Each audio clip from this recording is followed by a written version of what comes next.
Good morning, my beautiful diamonds and my TikTokers and my Teletubbies. I was listening to someone's TikTok yesterday, and as you know, I'm not a professional, I'm not a therapist, I'm not a psychiatrist, I'm not a psychologist, I'm none of those things. I'm just a advice coach, and I work on a donation basis because I know times are hard out here, and that's why I leave it up to my clients whatever they can afford. I'm just an advice coach, and these are the assessments that I've noticed in a lot of the people that I'm speaking with. And please keep in mind, I am an avid reader, and my favorite pastime and one of my hobbies is doing research. That's why I'm pretty good when it comes to making assessments and giving out advice. I mean, after all, people are willing to pay to speak to me, and that's not bragging. That's just being my way of saying I appreciate it. I really do. And I want to talk about egotistical people who suffer with arrested development. And I'm going to break this down to make it very, very clear so that it makes it easy for people to understand. Now, when someone is egotistical, it means that they have a really big sense of self-importance. They think they're better than others, and they often talk about themselves and their accomplishments, and I mean a lot. They can always, here's the important part, they can always see the flaws in other people, but they can't see their own.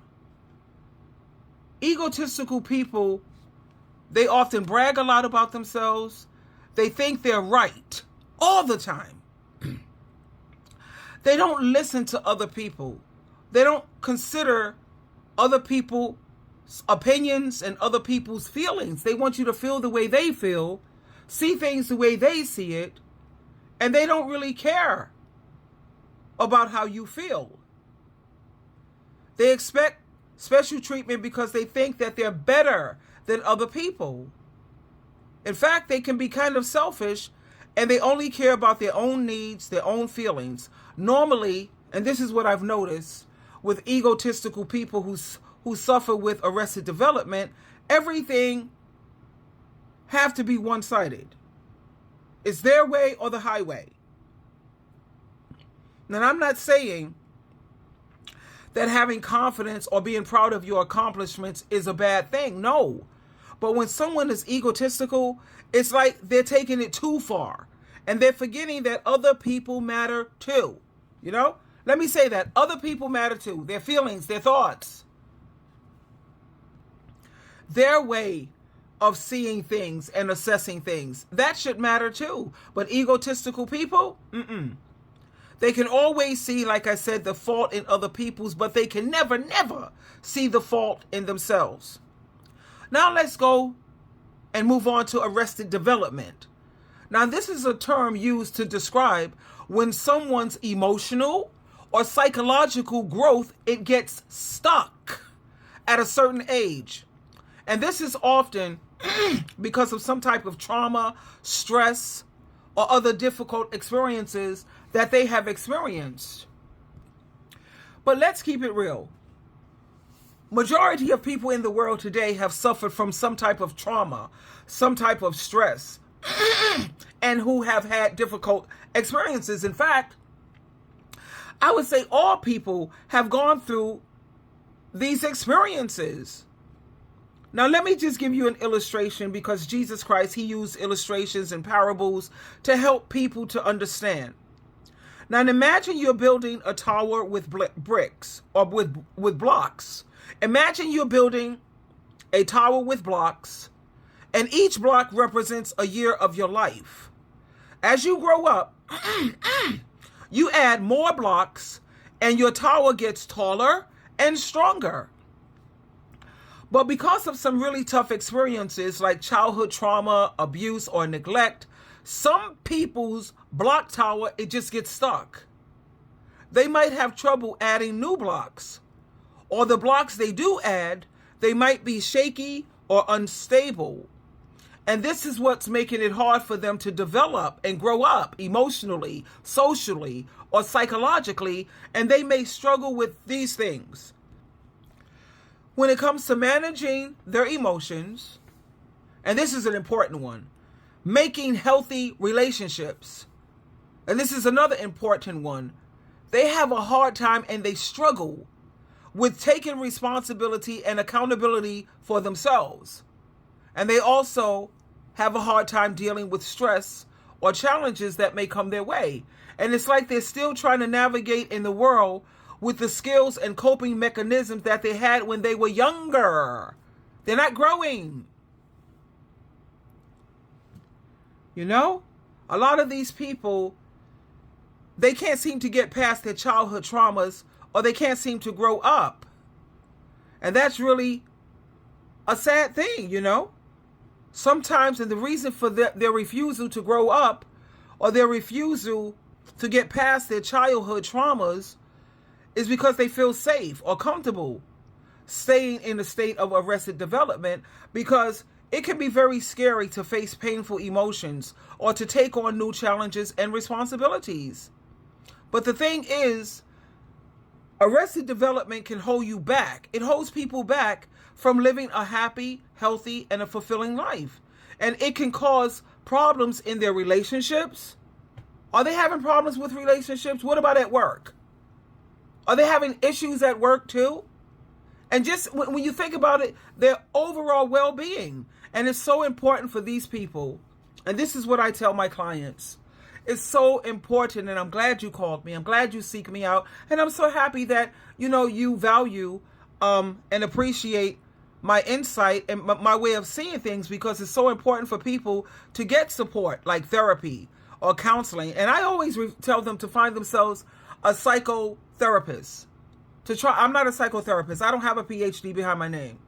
I'm just an advice coach. And I'm not trying to make myself bigger than what I am. No, honey, I know where I'm at. And I tell them to get a therapist and counseling and find themselves a support group, usually codependency. And this is to help them to work through their trauma and to develop the skills that they need so that they can thrive and so that they can grow. They deserve to have a happy life. Like I said, I have a hunger and a thirst for knowledge constantly. And that's why I read. I read on so many things. As you see my channel, I talk about each and every topic there is to talk about. But I was just thinking about this as I was listening to this content creator. And I find that they constantly, and some of my clients too, my God, like they talk about their fathers, they miss fathers and having that male energy. You know what? Jehovah God and Jesus Christ, that's all the male and masculine energy I need. That's good enough for me. But for some people, that's just not good enough. I get it. I understand. And normally, when these things occur, it's one or two things, One, my brother Kasim. I'm sorry, I don't want to be all over the place. My brother Kasim was like that. My mom made mistakes. Okay, my mother wasn't perfect, but she's still my shero, and I will never say anything bad about my mom. Because that lady, what? After all she's been through in life, she's amazing. She's a miracle to me. But in the process, you know how life can be. As a single mother, she made mistakes. And my brother Kasim, he's dead now. He could not stop talking so badly about mommy. I always say mommy, my mother, because I'm not a child anymore. And he wouldn't let it go. He just couldn't let it go. So let's see now, what kind of parent did he turn out to be? He turned out to be one of the worst alcoholics you could imagine. He turned out to be a dope head, smoking weed, THC. He turned out to be crackhead, whatever else you had to offer him. And he had, 4 children. What kind of parent was he? I mean, what right do any of these children, people, period, have to throw stones at other people when you yourself make bad choices and bad decisions? And you can't keep blaming that on your parents, honey. I mean, there comes a time when you have to realize that constantly using what happened to us in our childhood, that's just a cop-out. Some of us had tougher childhoods. I give you that. They've had tougher childhoods than others. But the truth is this. At some point, we have to take accountability for the choices, the decisions, and the mistakes and our own actions that we've made. I get it. I really get it. We all have our baggage from growing up because parents are not perfect people. But can we please stop using our past as a crutch for the poor decisions we're making as adults? Please? Sure, your childhood might have been tough or messed up in so many ways. But at some point, we've got to take a step back and realize that we're grown up. We're holding the reins. We're adults now. So blaming what happened when you was a kid, that's just a cop-out. It's like saying, I can't help it. I'm just following the script that I was given. But guess what? You're the one who's holding the pen down. Every day is a new chance to make better choices. Constantly blaming our upbringing for every mistake or every bad choice we make as adults is a way to avoid uncomfortable truth that as adults, you are in control and you are in charge of your life now. Holding on to childhood experiences, this is what's preventing you from growing. And it keeps you stuck. You're just stuck in a cycle of being a victim. You're stuck in a cycle of victimhood rather than empowering you to change for the better. Now, to heal, I always tell my clients, therapy, definitely. I always say first, first thing you need is prayer. Secondly, you need to have a Bible study with spiritual literature. Stay away from religious stuff, please. Find yourself. I love Joyce Meyer's stuff. I like Charles Stanley because it tends to be more spiritual opposed to religious. Therapy. Find yourself someone with a PhD if you can, or find yourself a good coach. If you can find a good coach that they're totally like well-versed, very well educated. I say a therapist for me. My therapists have to have a PhD because I've tried the other avenues and that just didn't work for me. I end up being the goddamn therapist. Anyway, and you have got to find yourself a support group. They have so many codependency. If you had parents who had issues with substance abuse, then you need to be a part of Al-Anon. That's what Al-Anon is there for, to help you to heal. To heal. That's what you need. And I don't think personally just going to therapy and you don't have a support group, I don't think that works too well. You have to have some type of social support network. You can find it in a church. That could mean you can make that your community. Or if you have AANA, Al-Anon, moderation management, you can make that your community or your social network and support group. There's so many avenues. And trust me, it shouldn't take a lifetime for a person to heal. Now, I've spoken to some experts and they say usually if you're doing the things that you should be doing, 254 days. But I say, let's say a year. It's time to stop using our childhood as a crutch and start taking ownership of our decisions. Because a lot of times, people just use their childhood trauma so they don't have to take accountability. They don't want to have to admit that, yes, I'm just as imperfect as my parents. Look at me. I'm making mistakes too. I'm just as, somewhat screwed up like my parents. And some people just don't want to have to face that, so they rather play the blame game. And when it comes to people who feel that they are missing this masculine energy, please let Jehovah God and Jesus Christ be enough. Because when you think about masculine energy and having a father in the home, let's talk about that briefly. When you have a father in the home, you see the father as the protector. Jesus can do that. You see your father as the provider. Jesus does that all the time. You see your father or this masculine energy, which is supposed to be your teacher and your leader. I can't think of who's better than Jesus Christ. So for those who that's not working for you, you need to work more on your faith and developing your faith. Do like I did. I prayed morning, noon, and night. Heavenly Father, please give me this faith so that I can no longer keep stressing myself out and having to keep worrying. And it feels so good. Let me tell you, Jehovah God and Jesus Christ, they definitely come through when it comes to prayers. They're listening hard. And when you can trust in Jehovah and Jesus, you know that they're always going to do what's best for you. So you don't have to worry. Kiss anxiety goodbye. Take that Xanax. Bye. Well, I'm not going to say that because I'm not a doctor. But you know where I'm going with this. You don't have to worry because you realize that Jehovah and Jesus Christ, they are big enough, powerful enough, and loving enough. They're always going to take care of you, and they're always going to do what's best for you. So relax. And remember, the opposite of being egotistical is humility.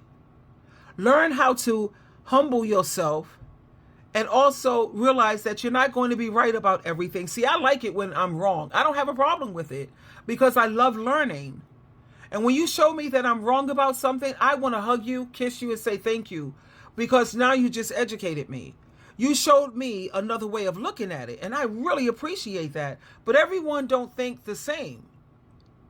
And you have to also consider, listen to other people. If you want people to listen to how you feel, listen to how they feel. And as long as they're not yelling at you, using profanity, cursing, calling you out of your name, being disrespectful like that, you son of a, you no good there, come on. Please, allow them to speak without having to talk on eggshells. Nobody's comfortable around people who they have to walk on eggshells, talk on eggshells. It's like you walking on a tightrope all the time, or a landmine. You never know what you're going to say that's going to cause them to blow up or trigger something in them. What? That makes it so hard to try to hang out, and people also want to know that you have flaws too. That makes them feel safe. That makes them feel comfortable around you. That makes them feel like, now I can relate with this person because you see, I'm not perfect and neither are they. And they show it, As we was growing up, what did our parents tell us? I don't know about yours, but everyone usually tells you, just be yourself. How do you make connections with people? Just be true to yourself. Be authentic. Be genuine. People don't care about nice. They don't want that. Let me tell you what they want.